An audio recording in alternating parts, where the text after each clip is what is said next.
Hello everyone and welcome back to Run It Up number 71. We're here today playing some $1, $2, no limit Texas Hold'em on ultimatepoker.com, and I'm very excited about today's show.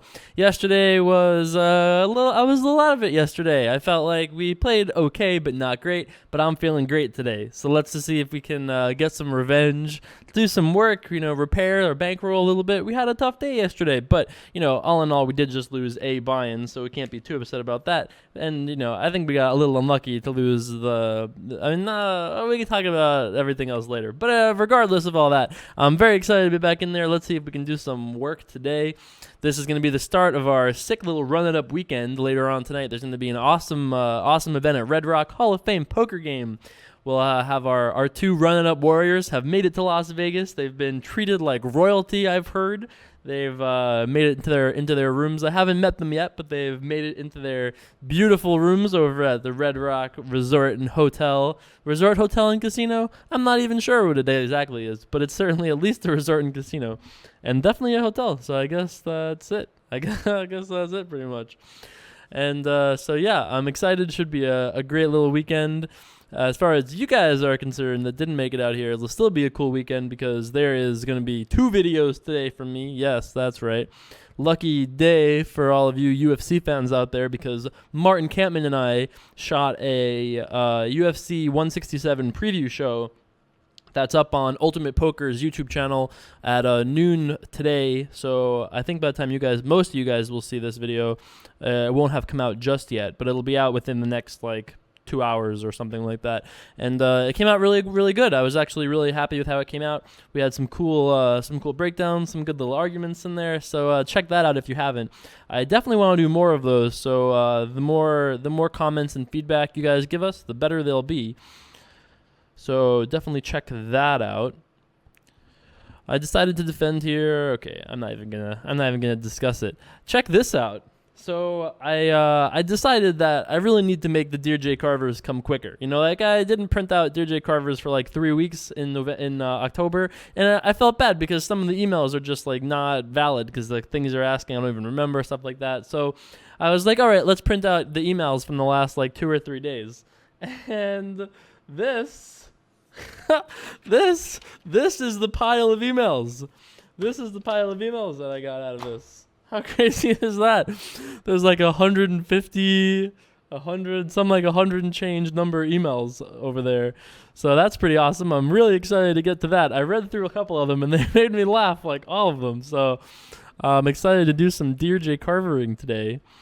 Off to the flop we go, 3-handed. That's a pretty good flop for the old ace of blue. Can't really ask for much better than this. Gonna start with a bet, certainly not folding.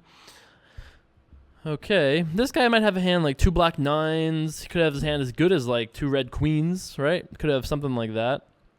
So the question is, what's the best way to pilot ourselves to the river here? If we bet, is there a chance this guy will fold? I guess there's a chance this guy will fold, right? He could also have ace queen with the queen of diamonds, something like that, right? He could have some ace highs that we beat. If he has a pocket jack hand at this point, I didn't think he was going to fold, so I decided to check. So we could win this hand, right? You could just have ace jack suited, ace queen suited. You could have ace king offsuit with the king of diamonds, which we're chopping against. So I think I start with the check. We could win, maybe not. Pocket tens. All right. I feel like we played that hand pretty reasonably, all in all. Right? What could we have done there differently, or what could we have expected our opponent to have done differently? I don't really think there's anything there. I think his cold call, I felt pretty solid that he was in that range of hands, and we could have bet turn shoved river, but there's not even a guarantee he would have folded that there. And yeah, I feel pretty good about how he played that hand, all in all. So yeah, I got a great little pile of Dear J Carvers over there. Very excited to do some work through that. Today is the release of the PlayStation 4, though. How exciting is that? I'm not really that excited, to be honest, although I'm going to have one very quickly, if I don't already have one by the time you guys see this video. But I don't have the first clue as to what games are out. I have paid no attention to what the launch titles are. By the way, this guy's opened his button many, many times to this $8 thing, so this has been his default open number. I think 32 is actually fine here. I was going to make it a little bit different than that, but I think 32 is actually fine. Maybe 31 is a little bit better, but, a little bit, obviously. Relatively If this guy had folded, I would have probably made it like 28, maybe less than that even, 26, 27, something like that. So with the column between, I think the number is fine. All right. Little bit of healing work there. So yeah, I'm not really like super excited for either the Xbox One or the PS4, but I feel like, obviously the day will come where I will be excited about some game being released. And I didn't actually buy a PS3 at launch last time. I wasn't really enough of a PlayStation fan, and I really am not still either. I think the number of PS3 games I've played to completion is like The Last of Us and it's been a long time since I've beat another one. What was the Grand Theft Auto like game with the guy that had lightning from his fingers all the time? It was like his gimmick. It was like Notorious. It wasn't Notorious. It was like, oh my god, I don't remember. I'm gonna remember eventually. But there was two of them, and I beat the first one, didn't beat the second one. What are you doing over there, guy? Check and minimum raise. All right, I can defend against the minimum raise. We have a 3 straight, 3 flush, overcard the second pair. 7 of hearts, exactly what I was looking for on this turn card. If he bombs it, I say, okay, all right. He checks, though, which makes me feel like we should bet, just because you don't have very much. And maybe he'll just check fold. That would be cool. Okay, $24. I expect him to show up with like a king or jack or a hand that doesn't fold some percentage of the time, but I think he folds enough of the time that this is probably okay. Not sure what my river plan is against this guy, but I feel like there's some chance he was just like check messing around, and now I'm just like, no, buddy. Get the fuck out of here, right? That's what we basically said to that guy. That poor guy over there was like, I know what I'm going to do. I'm going to check and min raise. Take that, J Carver. And we're just like, sorry, bitch, I don't fold to check min raises, all right? You can't give me a good deal and then be mad when I take it. Right? You feel me out there? Heck yeah. Oh, heck yeah. You sure do. All right. I'm very excited to pull some Dear J Carvers today. Very, very excited, but I'm holding it back to make it more exciting. I'm just teasing myself, by just looking over there and seeing that top question, which is an interesting question. We've never talked about it before. There's a lot of good questions in the top of this pile. I'm very excited to get to. So we have Queen High. If we bet, does King High or worse fold? I mean, I guess Jack High folds, which is fine. I guess we check and then call and then make a decision, and I don't know. Check and check, okay. I guess we bet now for value / protection. I mean, we could check call, that's also fine. I don't really feel like this guy is the type that's going to look at his Jack 4 offsuit and be like, I'm going to war, bitch. I have a feeling this guy is not that type of person, so I think we just bet and say, all right, I'll take that $2, please. $1.82 in profit. I guess 4 deuce offsuit can go in the muck. Let's pull a couple viewer questions. Let's pull a couple. Huh? I like this. I like the second one even better than the top one, to be honest. The top question says, "Read me, I'm short." That's the title. Read me, I'm short. Dear J Carver, how do I become the next Rory McDonald, quote unquote, super fan? That's a great question. I'm not sure how Rory became the first Rory McDonald. You'll have to ask Rory. Rory holds Rory holds some honors. First of all, for all the needling that I give to Rory, I think Rory is hilarious. So there's that. That's a good first start. And then you have to have an attitude. It's a little bit of an attitude, but not too much of an attitude. Too much of an attitude, I don't have the time. Enough of an attitude for me to laugh and say, that's kind of funny. That's totally fine. So against this guy who we have some history with, we know he's playing like 6 tables, but we don't have any choice. We just re-raised before a couple times, re-raised with pocket queens. There's just no way we have any choice besides do something aggressive here. We definitely lose to queens or better, but I don't really care. The question, I guess, is like, what's the best re-raise size to make it here? I don't think it makes a difference. We're pretty much all in no matter what. This might actually be worse than just making it all in, but I don't think it makes much of a difference either way. We could have made it 72, could have made it 73. Anything in that range would have been fine. As long as we're not folding. $56? That seems a little large. I raise $56. Yeah, that's right. Yeah, that's right. $56, bitch. I don't give one hoot. Kind of running hot here with all these pairs. So yeah, I don't know. Good luck. Good luck. I don't know what to tell you. Definitely re-raising against this guy who's making it $38. You know, I think 28 is a reasonable size. People seem to like to call 20 more, so I feel like 28 is a reasonable size. If he re-raises, I'm probably just all in because, you know, pocket 10s, 20 or 13. What am I supposed to do? That's my wisdom from the pros. That's right. I've got 2 red 10s. I'm all in. I don't know what to tell you. Johnny P. Call. Okay. Ace, ace, and 7. So, not the best of flops. I have a feeling against this particular guy, if we bet and he has no pair, he probably just folds, right? So maybe I should do something tricky and check. You know, I'm not planning on check folding against many opponents. I would never ever check here. I would always just bet because we want to bet when we have a really good hand, and you know that means we want to bet with these badder hands too. That's right, badder hands. That's what I said right there. That's right. So I'm going to bet small on this turn here. He could put us in the cage and put some pressure on us, but I'm not really too concerned about that. Against the call, I feel like we're pretty happily going to value bet this river. Don't want to bet too much. You know, I think we just bet like something like this, a little bit like half pottish. Hopefully he calls us with worse. We could be beat, though. Nope, not this time. All right, we did it. Gave him the business. Put him in the cage. Didn't even need to do any drilling. You know, we came pre-drilled on that one. You know? Yeah. We know what you mean. All right, a new pair of contenders enters the arena here. Let's see if we can just heal all the damage from yesterday. We'll just run it up. $400. I love the concept of run it up, generally speaking. You know, like for a thing that I didn't put any thought into really when I was like, yeah, we'll name the show Run It Up. Or, I mean, I put some thought into it, but I didn't put a ton of thought into it, you know? But I really love the concept of running it up. It's like the American dream. It's the human dream, you know? You start with not very much, and you run it up into something more if you work hard and run hot. Isn't that the great American human dream? For me, obviously, I feel like it's the American dream because I'm American, and I think like probably, if you know, I feel like it's probably the Swedish dream as well. For all you 15-year-old Swedish sickos out there that know everything, you know, you guys are like, yeah, it's the Swedish dream too. How'd you like my Swedish accent there? I didn't really do anything besides a little emphasis on the two.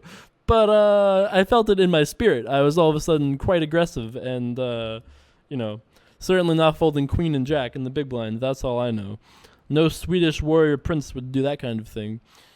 I suppose we'll start here with a check. We've made it to pair status, which is always pretty sweet. Not planning on folding. 3 flush, 3 straight, end pair. Oh my god, I'm loving it over here. I'm loving it. Gonna be calling, I suppose. Don't see any reason to do anything else. Ace is a great turn card for us. Makes it less likely that our opponent has an ace. I would predict that the turn is going to go check here a good percentage of the time. The fact that it doesn't does concern me. Yes, this is true. This does concern me because he can definitely have an ace here and bet, obviously. But he can also have so many straight draws, flush draws, queens. So I'm certainly not folding, though I am concerned. Now I will check to this guy and we'll make a decision. So if he bombs it, you know, we're in decision time. You know, that's really what it comes down to. It's decision time. I feel good about our chances, though. That's right. J Carver at the bat, right? How do you guys like that? That was not really a very good swing, even though I used the chair. All right. Look at this little heateroso we're on here. That's right. A little Friday night heater action. So I've been, I'm for sure. All right, I guess we fold this now. We finally did not win these little blind versus blind skirmishes. You win this round, Johnny P. I'm like almost for sure gonna make next week will be the first time I cast a non-poker video. I'm gonna try to do some different stuff next week. I've got some ideas. I've been practicing a little bit with my, I don't know. See, I haven't yet, my favorite hand. Oh my God, what a heater we're on this video. This is great. I haven't quite decided yet if I like to tell you guys in advance things like this, or if I should just like be like, hey, surprise, and then have like half of you be like pissed about it, and half of you be like, oh, that's so cool. So I think I'm gonna just wait actually, but there'll be some cool variety videos next week. Oh my God, the heater continues. How can we lose this video? I guess getting walked all the time is one way to make the heater not matter too much. But yeah, I've got some cool plans coming up in the next few weeks. Once this last week of craziness winds down, I mean, online poker launching in New Jersey in like, what is it, 6 days now? 7 days? Pretty soon, that's for sure. I guess we raise. I mean, you know, I like to call this, obviously, quite a bit. But he's been checking so fast in the big blind, he hasn't even like considered being aggressive. So I feel like I'd rather just raise against this particular guy. I feel like I've got a pretty strong read on Johnny P over there at this point, so I'm not too concerned whether about like what I do. I just feel like limping doesn't make a lot of sense against this particular player. He's been checking so fast. He's been playing how he's been playing. Could have also checked on this flop, given him some opportunity to do something silly. You know, like if we had aces, I would be more inclined to check because the cage is more, you know. You know. The cage is more, you know, it's there. It's harder to escape the aces cage than it is the nines cage. You know, you have jack 4 offsuit, you escape the nines cage very easily. Just turn the old jack ball. With the aces cage, you know, you're just pretty much effed as far as I know. You know, effed in the B as it were. Oh, I'm so excited about this. Let's run the cards dealer. Look at the price we're getting. 7 to win 19. I'm just loving it. Yes, we have deuce 4 suited, but I am not concerned in the slightest. Oh my god, we're gonna do it. Let's do it. Please. Get out your Toshiba drills, universe. I need to get a drill around here. Let's warm them up. Let's just whack the old 6 on the turn. Let's just whack it. You know, ace is not the best card for us. Not necessarily. Could be fine, but let's just drill it. Wouldn't that be something? A diamond would be cool too. Oh my god. Like I said, I'm a little concerned about the ace turn card because if he has pocket jacks, he's not going to love the ace turn card. But we're not going to bomb it. We're not going to make it too scary. I think $28 is a fair price. Don't think he'll fold if he has a pair. If he has absolutely nothing, then, you know, whatever. What can you do? Calls very quickly. Well, we lose to King Jack, but if he has King Jack here, he deserves $163.64. Okay, so the question is, if he has pocket jacks, is he calling $80? Probably not, but he could have a hand like ace king, could have ace jack, he could definitely have some aces, and I think I'd rather just bet bigger rather than smaller. Just bet bigger and let him figure out what to do about it. I think I like this $88. I think that seems fine. We could have bet $90. I guess that would be fine. Oh, all right. Oh my god, what a cooler. What a cooler. I guess I could have thought about it before I like snap called, broke my finger. But what are we going to do about that? There's nothing you can do about that. There is nothing you can do about that. How, I mean, you know, I don't think there's one thing you can do about that hand. You know, there isn't. There isn't one thing. So brutal. The preemptive bell ringing, I guess. That got us there. Well, we're on the hunt again. We're on the draw hunt one more time. Gonna start here with the bet, obviously. Seems fine. I think we go in check call mode now. Don't think he folds better hands than us. He just won this big pot, so he's probably not folding even a hand as bad as like King 10. I would expect not to fold. So I think we go into check call mode. Also, this guy seems kind of passive, so he's probably going to check back a good percentage of the time. So now we have the option whether or not we want to bet or check and then check raise all in, I guess. But I think it's probably better just to bet ourselves. It's unlikely that he is gonna bet and then we're gonna raise all in and he's gonna call us with worse. That seems pretty unlikely to me. So if he shoves here, which last time he shoved pretty fast though, so the fact that he's thinking, I don't believe he's shoving. It seems like he's debating between calling and folding. He decided to fold. So my bet is that he should have probably bet on the turn is my guess there. But okay, didn't work out for us that time. God, we were up, now we're even. I don't feel like too bad about that though. That's just one of those things you can never do anything about, you know. It's like, okay, if you happen to have the weirdest gut shot in the world there, I mean, I guess congratulations to you. That just happened to work out in your favor this time. This is loose, but I feel fine about it. Again, it's only because like I know this guy. I feel pretty comfortable with this guy. I think we'll get some stuff done with hands that, you know, we'll get it done often enough, unimproved. You know, just check fold here. Could be wrong. This could be slightly losing, but you know, who cares? What do I know? Let's pull another viewer question. The legendary one that was on the top of the pile from Daniel. That's right. Daniel writes, "Dear J Carver, I was watching your live two-tabling $5, $10 no limit Texas Hold'em. That's right, back in the old stream days. I was rewatching that video, and I heard some EDM in the background. As a fellow EDM fan, I was wondering if we could have a Team Run It Up get-together at EDC in 2014. No respect. Love the show, Daniel. Well, thanks, Daniel. And I've never been to EDC, that's Electric Daisy Carnival, in over the summer. I've never been because it's always during the World Series, so, I just don't ever go. But I think I would enjoy it. I've grown to enjoy it a lot more these days than like I would have even like 3 years ago. I used to not be a big fan of that kind of music, but these days I definitely am a fan. It's grown on me for sure. Especially for like stream stuff like that. Oh, our favorite hand, which let us down last time. Oh no, that was deuce 4 last time. All right, we're still good with 3-5 suited. Def playing this hand, and Def's not folding to anything. So, I think that when we look at like hands like that deuce 4 suited hand, I think that it's a very bad mistake if you're a poker player. It's a bad mistake to be upset by it at all because it's like the most absurd hand ever. Like, how does he ever have his beat? In this, like, in all the times on that river, we get to that river like, let's say we get to that river 1,000 times that way. How often does he have his beat? Like once every 1,000 times? So I think when you get that unlucky, when it comes to like that kind of like a cooler setup where it's like he doesn't have ace queen or ace ace ace, he has king jack somehow, and he doesn't have ace 10, he has okay. So I think when that happens, you just have to kind of like shrug and laugh and say that's the variance of poker. Sometimes you have the nuts on the turn and somehow he has you beat by the river. It just, is one of those things. It just happens. I mean, even if you just look at the history of Run It Up, we've made like 120 videos since the end of the summer, and that's never happened like anything like that once. So when it does happen, it's like, it's like completely shrug, can't do anything, even though we've talked about it for a while. I just want you guys to know, it was probably like the biggest pot we've ever played on Run It Up. It was like $470 or something, wasn't it? So it was obviously a big pot, but I feel pretty good about it all in all. Gonna bet here twice for value and protection. If he has an over diamond, he might just fold, which would be great. If he calls, okay, whatever.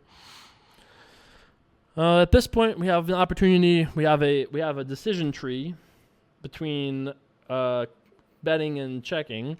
So if we check, we're just giving up, right? We almost never, ever, ever win. We could definitely bet, though. That seems like a fine thing. He'll fold, like, if he has just, like, a jack, he'll fold a lot, I think. So I think I'm going to try this overbetting stick.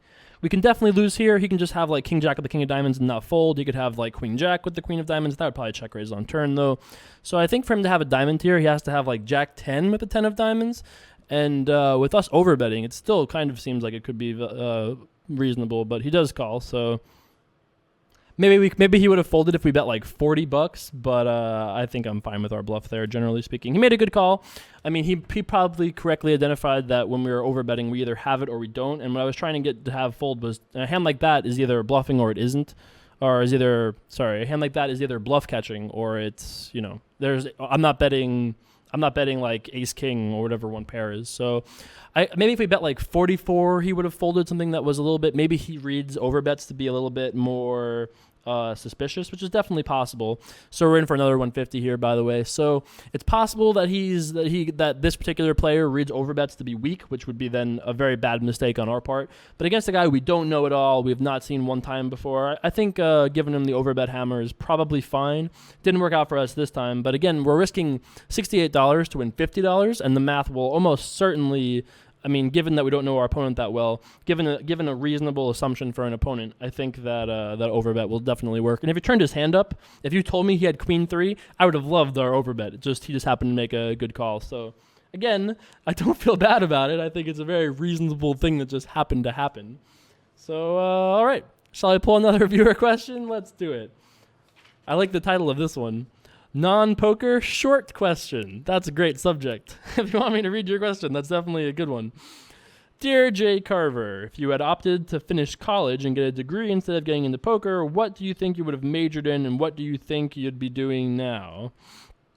Well, I was actually a major in 3 different things in school. Is that true? I think I tried to be a major in 3 different things, but I was actually only officially a major in 2 things, which was business and I tried to change my major to be some sort of like linguistics degree because I've always been a big fan of language. So I thought it would be cool to get like, especially like Greek and Latin. I took like 5 years of Latin in high school, and was really fascinated by like some of the ancient Greek language classes and stuff that I was taking in college. Actually, it was like the only class that I ever really loved in college was some sort of like I forget the name of the class, but it was some sort of like linguistics type of a class that dealt with like ancient Greek and stuff, and I loved it. It was awesome. It was great. So I thought that would be cool, but then I kind of felt like there was no like real viable path to money that way. So like what do you? I just didn't feel like there was enough like you get a degree and then what, get a PhD. I didn't want to do that, so I decided not to go to that and went to the political science route. Actually, I was actually a political science major before I dropped out, and I did that for like 2 weeks before I was like, oh my god, the amount of busy work is insane. I was like, this is crazy. How much busy work can they give people to just read and write? And I just hated it. And at that point, I was so into poker, I was like, it wasn't for me. I was definitely oi at that point in my life. I was ready for the green grasses of poker land, that's for sure. So I don't know. If I had never found poker, though, I probably would have went into some sort of business thing. I had no desire ever to do video making or to be on a camera or on stage or anything like that. So I don't know if I ever would have found that passion. I mean, like I guess the only ever like stage performance I ever did was teaching karate on like a grander stage. But when I had to like ever perform karate in like any kind of like graduation type of setting, I was always so nervous partially because I wasn't really that good. That's probably a big part of it, to be honest. But part of it, I didn't like love that spotlight or anything like that. That's for sure. In fact, I remember finding it quite, it was quite anxiety inducing, as I recall.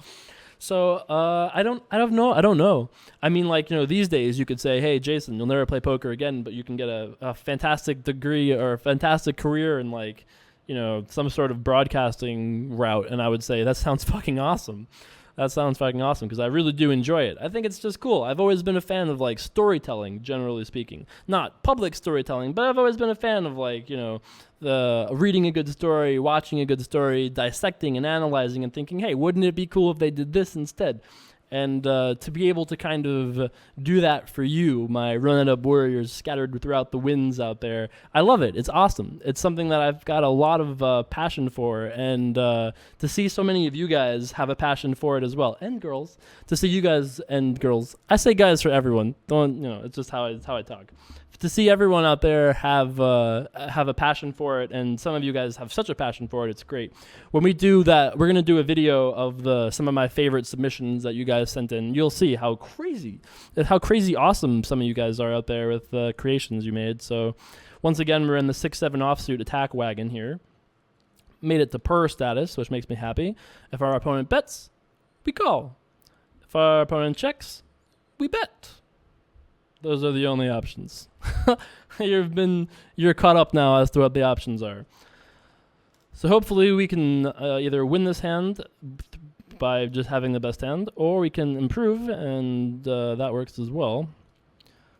Jack, not the best card, but what did he have? He had King Jack the last time he re-raised us and showed it down. Did he show down the other time? I don't think he did. But he didn't win, right? When there was that one time that we check called with Queen Jack, and we won that, right? I think I can call here twice. We could have the best hand. We almost for sure, if we don't, a 6 or 7 is probably good. So I think we can call here getting 3-1 pretty comfortably. 9 is kind of a scary card. 9 of spades. That's kind of a scary card. If he has like 2 queens, he really shouldn't bet here. All right, he checks. So we've got a decision path between betting and checking. If we bet, is there a chance he folds pocket 7s if he has them? There's a chance, but I don't really love that chance, to be honest. I don't think it's particularly high, and I don't think he calls us with worse. So I think we just check. We lose to like 2 10s, 2 queens, but I don't know if those hands are folding. They might. Maybe I should have bluffed this river. Yeah, that's exactly the kind of hand that I'm not sure what it'll do. If we bet that river, he can put us on a hand like 7-8, which just had like a straight draw and then bricked off. So he definitely there's definitely some chance that our opponent will fold a hand like that, but I just didn't think it was that much, and we do just beat a sizable percentage of the hands he shows up with there. So I decided just to check back, but maybe that was a missed opportunity to bluff. It's close. It's very close, though. I don't feel too bad about not bluffing there when the only two hands that I'm like really, thinking that might beat us that could fold are hands like 2 10s and 2 queens. But I'm not sure either one of those hands is even folding. So I obviously haven't done the math exactly, but even if you give those hands like a 40% chance of folding, which is way too high, if you give those two hands a 20% chance of folding, and then if you mix together the entire crazy math, if you told me, hey, J Carver, let's think about this whole decision tree like I used to do when I thought about poker hands, and I took out the old whiteboard and really wrote it all out. My instincts tell me that it's probably close, but not a bet given our opponent model, given the model we've built for our opponent. But I could be wrong about that. But I think it's fine. I, again, don't feel bad about it, even though we were stuck. What are we stuck? $200 almost. We're in for 150 more, right? So we're in for 350 total. So we're stuck almost 200 again. I don't feel bad about this session at all. I think we've played relatively reasonably. So yeah, possibly. So what would you think you'd be doing? Possibly, you're making some. I like the XD you have in there. That's nice. Also, I'm predicting that you'll be dealt a pocket pair while reading this. I don't remember if I had been dealt a pocket pair while reading this, but there has certainly been a lot of them. Thanks, Ryan, for your question. Let's pull some more of your questions. I'm loving these questions so far. Okay. Joe C. What's up, Joe C? I'm from Norwalk, Connecticut. That's right. We're cousins, Long Island, Connecticut, I guess I'm not from Long Island anymore, but I guess I'm still from there, but I don't, live there anymore. Yeah, that's right. Dear J Carver, have you decided what you're doing with the 10K once you've reached the Run It Up Summit? I have not, but I do like you calling it the Run It Up Summit. That's kind of interesting. No, I haven't decided yet, but I'm not in a rush. I'm not in a rush at all. We win, we lose, we play, we do whatever. I think it's fine. I'm not in a rush. When we get there, we'll do something cool. Something cool for the Run It Up warriors that have been with us that whole time. There'll be some phenomenal fireworks might be involved.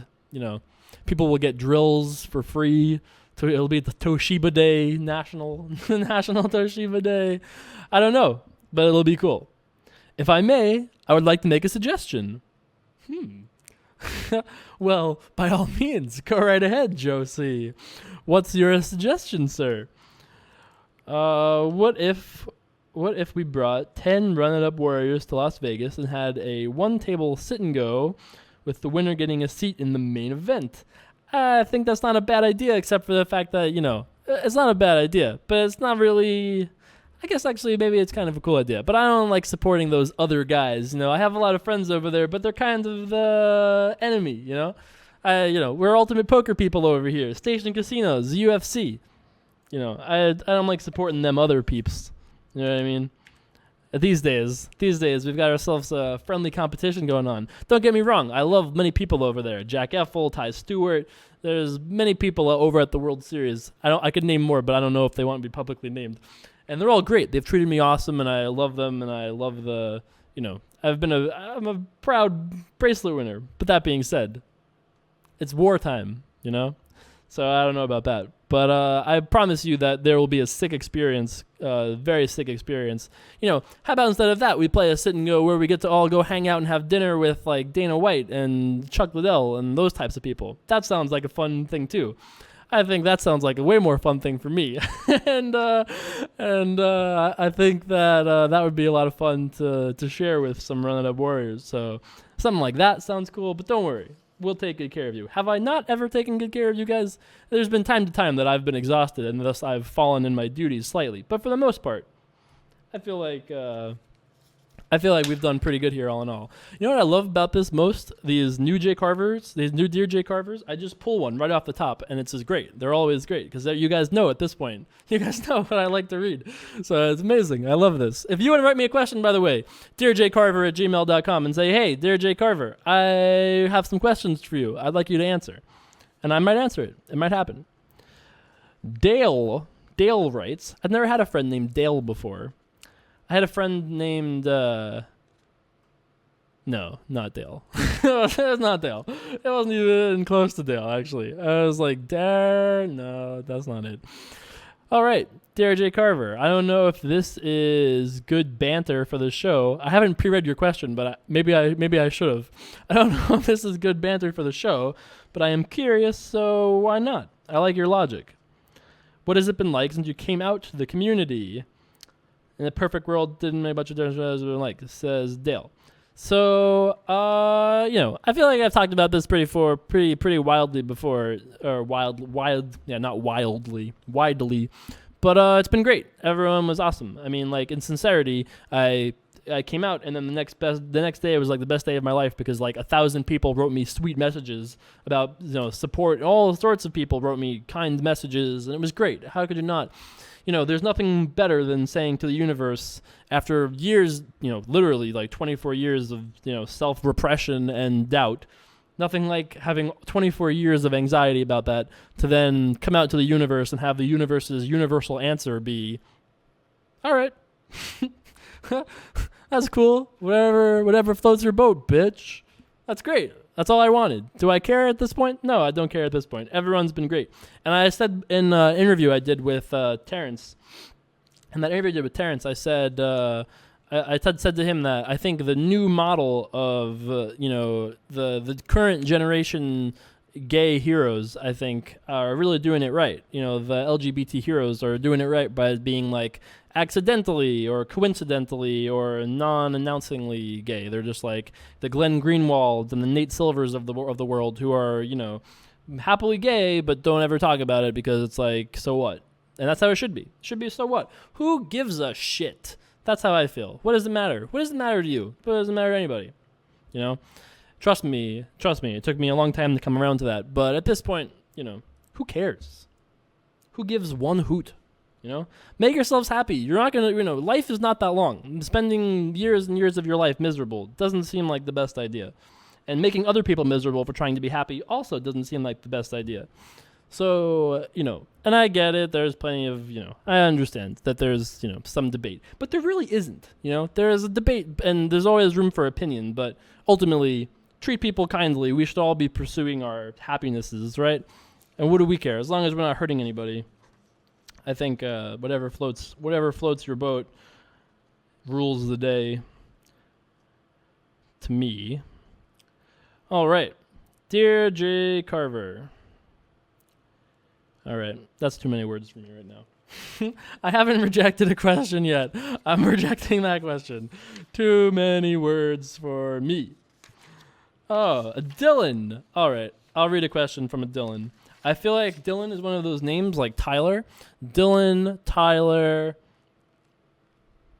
Actually, it might just be those two. Any Dylan and Tyler, I've always been friends with. 100% friendship rate with Dylans and Tylers. So, Dylan from Canada writes, Dear J Carver, hypothetically, if you were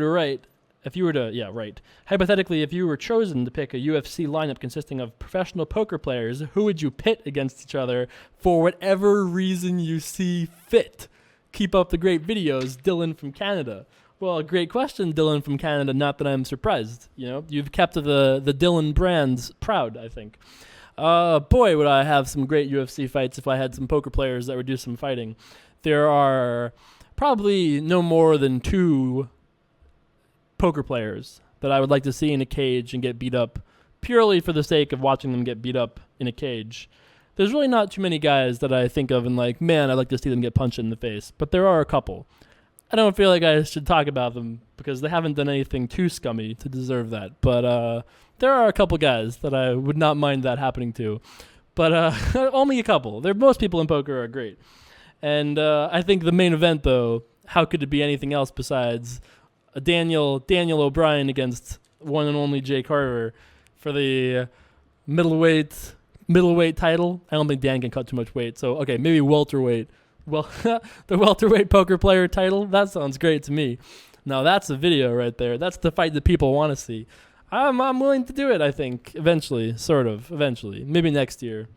I can't do it this year. This year's too crazy. But maybe next year, that could be a lot of fun. I think it would be actually a fucking ton of fun, to be honest with you.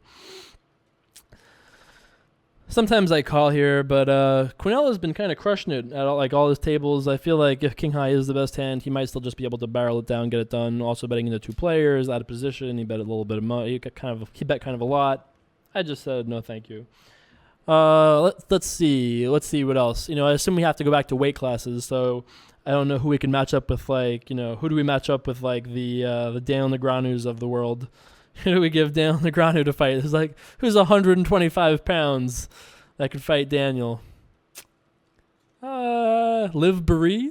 That would be a great fight. Oh my god. Liv Barry, Vanessa Russo. Let them fight. That would be great. I think that would be an awesome fight. That's right. Women's MMA. That would be sweet. I think I think there's some good matchups. I don't have any off the top of my head that are hopping to mind. Phil Hellmuth versus... what does Phil Hellmuth weigh? Probably like 205? That's my guess. He weighs like 205. What's a good fight for Phil Hellmuth? Oh my god, what's that guy's name? So you could do Phil Hellmuth versus Mike Matisow, obviously. That would be a sick fight. Phil Hellmuth, Mike Matisow would be a great fight.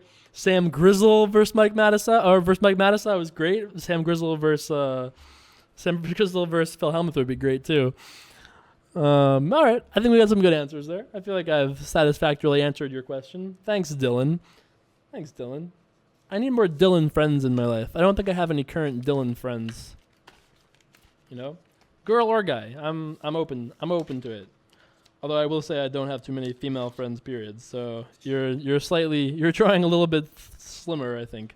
Not for any particular reason. It's just like the truth of it is that in poker, it's 98% men. So that's most of my friends are from poker. So thus they're men. And then, poker, Magic, League of Legends, UFC.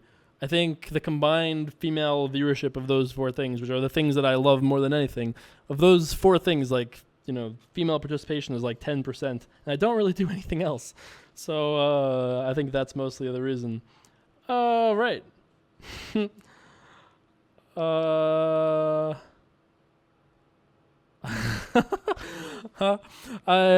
I don't really want to read your question because you're an underage poker player and you write me a bunch of questions about playing underage. So I don't really want to read that. But you did write in all caps and very large letters, P.S. run it up. So shout out to that, and I'll write you. I'll write you back. But maybe I'll read it later. I'll leave it in the pile. We'll decide later. Okay, all right. Lots of emails. Ooh, a 2-page email. That's not a good sign. That's not a good sign if you have a 2-page email for being read very quickly. Oh. Okay. You win this. I'm definitely reading your question. This is a question from Mike. Mike sent me a picture of a deer. He sent me a picture of a deer and a picture of me next to the deer, looking all happy about it. And your email writes, "No dear J Carver, but you sent me a deer." Oh, you wrote a deer and J Carver. Oh, you're going on my refrigerator. I'm gonna read your question and put you right on the fridge. You definitely get good credit. Mike Stack points to you, sir. Dear J Carver, I found myself beginning to incorporate Somervilleisms into my poker game, such as, which is like, come on, let's be real, and get out of here. I added my own emphasis. I wanted to thank you for improving my poker game in that aspect. So, if you see surprise questions, okay. I really like what you did here. It's like a little mental maze for me. What is your favorite non-alcoholic beverage? Water. Are you a cat person or a dog person? Neither. Favorite video game of all time? I think I would probably have to say Diablo 2.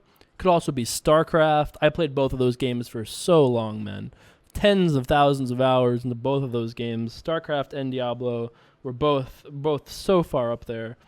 Never played a console game nearly as much as I played those 2 games. I mean, I definitely played. I loved games like Civilization, Jedi Knight. Oh my god, I played so much Jedi Knight when I was a kid. There were a lot of good games I spent a lot of time on, but I think it's got to be Diablo 2. Diablo 1 and Diablo 2 just were so cool, man. How do you beat the idea of, talk about running it up. Diablo is definitely the concept of running it up. But when I was a kid, the idea of like going into this like demonic cathedral and like going level by level, fighting scarier and scarier demons while upgrading your weapons and like with this cool story behind it. How do you beat that? Like that was just so awesome for me. And I remember playing Diablo way too young for when I should have been playing a game like Diablo, and with no parental supervision, of course. And I just loved it, and it impacted my like. It like shaped my life. I like loved the story. I loved the world. I thought it was so interesting and so cool. I just couldn't get enough of it. So looks like we're on the blue hunt again. We're on them's blues hunts. But I mean, we have king high diamonds, so we're probably just going to war right here, right now. You know, 2 overcards, king high flush draw. I'm pretty happy about all that. So let's raise it up. 42, probably maybe a little too small. 48, I think that's fine. Certainly not folding if he's all in. Run the cards, dealer. That's what I would be saying. All right, and just pick that little pot up right there. Next question. How do you feel about fist bumps? They're fine. I feel like if you're someone who's doing business with me and you give me a fist bump, I will forever not like you. Be real. Don't be a 15-year-old. You know what I mean? Thousands of years people have shaken hands when you make a deal. If you don't want to shake my hand, look me in the eye. That's one of the best things that poker ever did for me, because the martial arts was good too for that. You know, the martial arts is all about respect and living up to your word and saying what you mean. But poker, man, that's another world for it, where it's like, you know what, you shake someone's hand, say, I'm going to pay you this, I'm going to do this, this is a bet. You know how many things I've done with no contract? No contract whatsoever. Hey, can you hold this $500K from me? No contract whatsoever. You know what I mean? You know how many weird things have happened in my life where I've just like, you just trust somebody? I feel like that's how the world should be to some degree, but it just can't be because, you know, some people are scummy and you have to protect yourselves. But against people who you trust and want to build relationships with, you shake my hand. I expect you to fulfill what you say. And I'm the same way, and I'll be the same way in return. I expect nothing more than what I expect to you. If you fist bump me, that don't mean shit, yo. That's right. That don't mean nothing. And then you wrote a poker question. You know what? You read all these questions, gave me a deer, you get a poker question too. With pocket nines on a 10-9-6 club flop, do you think it is better to call a short stack shove or reshove for 3x's stack with the one player behind you who has you covered? It's tough to say exactly without knowing stacks, dynamics, exact everything, you know. Tough to say for sure. Calling could be fine, but depends on the opponent. But, you know, typically in spots like that, you'd probably want to just reshove. That is my guess. One more orbit for the fans. It's the weekend. You guys need one more orbit, right, to get you through it. So, all right, one more orbit. P.S. I like how you ended it, by the way. :D, XD equals P. Great. Our 3 favorite smiley faces, Mike Stack. Your cash game videos are the best. Well, you're in one now. You're forever in one on YouTube. YouTube running up number 71. I haven't got a name for it yet. Usually it's like a cauldron process. I rewatch some of the videos sometimes. Not always. Actually, I probably haven't watched half of the videos besides after making them, but sometimes I watch them and think and see lines and I'm like, oh my god, that was great. And then that's the line. Sometimes it's rhyme time. I like a good rhyme time. Sometimes it's sometimes they come from the actual video themselves, but not too often. I don't have one yet for this video. It's running up number 71.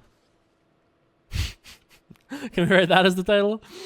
Running up number 71. Shrug. : flat line. What I'm trying to imply is this. By the way. Something like that. You guys knew what I meant, right? Oh my god. I need a day off so badly. So badly. Sunday. I get half a day off on Sunday. I'm really excited about that though. Very, very excited about that. Seeing words about equities, ranges.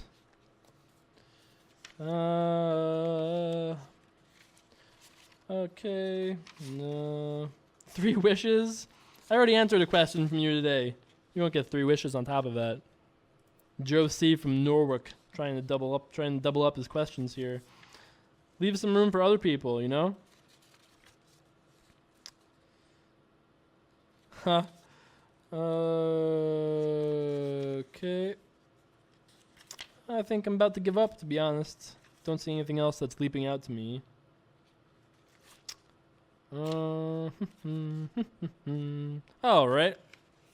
Here's one. Dear J Carver. Dear J Carver. Oh, I actually really like the one that I cut. The one on the top of the pile that I cut was pretty funny, but next time. Dearest J Carver. Dearest J Carver. Very sweet of you. Thank you. Dearest J Carver. What were your grades like in school? And how much did you try?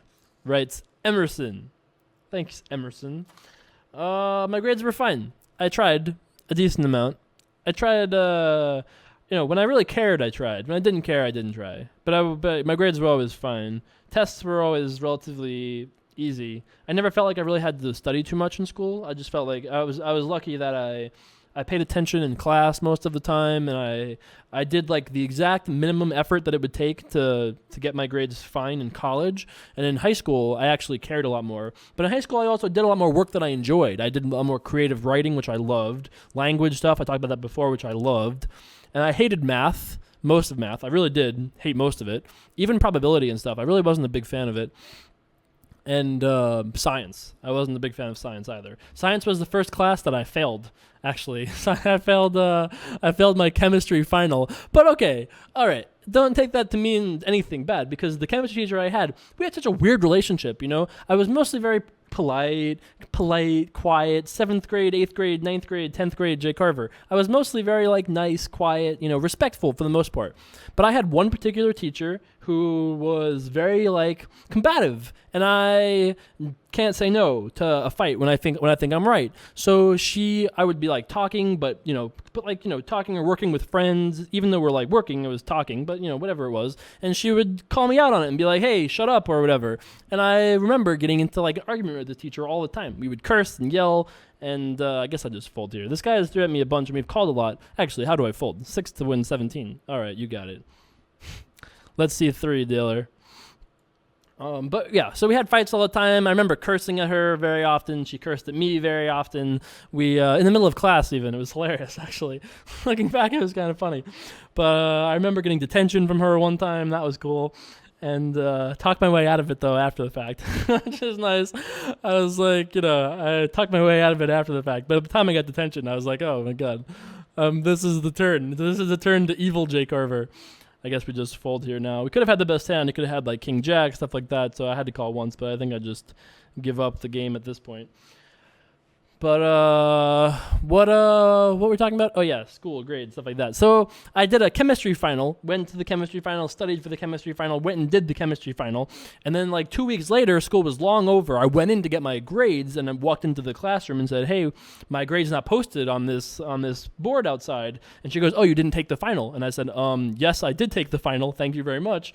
And her response to me was, "Well, I don't have it, so you should retake it right now." And gave me a whole new one that was much harder immediately, 2 weeks without studying, 2 weeks later without having studied, and I got a 38 and failed that. But I still passed the class with a C, but I failed that final. The machine, the system. I got screwed by the system on that one, That was the beginning of my rage against the machine attitude, I think. That was the beginning of my corn and my corn era of my musical life. The Disturbed and Corn and Rammstein, right? Yeah, I think it was the beginning of that era in my life where I was just mad all the time. I wasn't like this anymore. I was more. That's right. I was exactly like that. That's what I was like. All right, I'm done with Dear J Carvers. We got one hand left. Let's see how it goes for us. We're stuck $200 today, but I feel much better about today's $200 than yesterday's $200, which were fine, but today's $200 we win this session such a high percentage of the time. We just didn't win this particular exact session, but given the cards we were dealt, we usually win this session a lot of the time. Didn't win this session though. Managed to lose, but I'm not too worried about it. So we didn't run it up this week. We actually did quite the opposite, but we only played 2 or 3 run it up sessions, and don't you worry, we'll be back healing it up soon enough. Let's switch over to full screen. All right, so that was it. We ran it up, not at all this week, but hey, I had fun at least. Today was a fun episode. Let me know what you guys thought in the comments below. You know, don't forget to like the video. And don't forget, actually, most of all the ways and things you can do to support Run It Up and myself, the best thing you can do is subscribe. That's the best way that you can support Run It Up is subscribe to the show. You get automatically notified when new videos come up, and it's all sorts of cool things. So those of you that have subscribed already, thank you so much. I appreciate you being on the Run It Up squad, Run It Up Legion, you know. And lots of cool stuff coming for you guys next week. Thanks so much for watching, as always. Don't forget, go check out, if you haven't had enough of me just yet, go check out Ultimate Poker's YouTube channel, youtube.com/ultimatepoker. I'll put a link up as well once the video is up. And me and Martin Campman, with perfect audio, I'll point out, me and Martin Campman did a breakdown for UFC 167 for 3 of the main card fights and one of the fights that Martin knew a lot about because he had trained with Evan Dunham and Donald Cerrone before. So we broke down those 4 fights for you guys. So go check that out over there. I'd love to hear some feedback. Don't forget, follow me, facebook.com/J Carver Poker, and I've said more than enough for this stage of the video. Thanks so much for watching again. I will see you guys back for more next week. Thanks for watching. Peace, guys. All right, no, I can't do peace, guys. All right, see you guys later. Peace.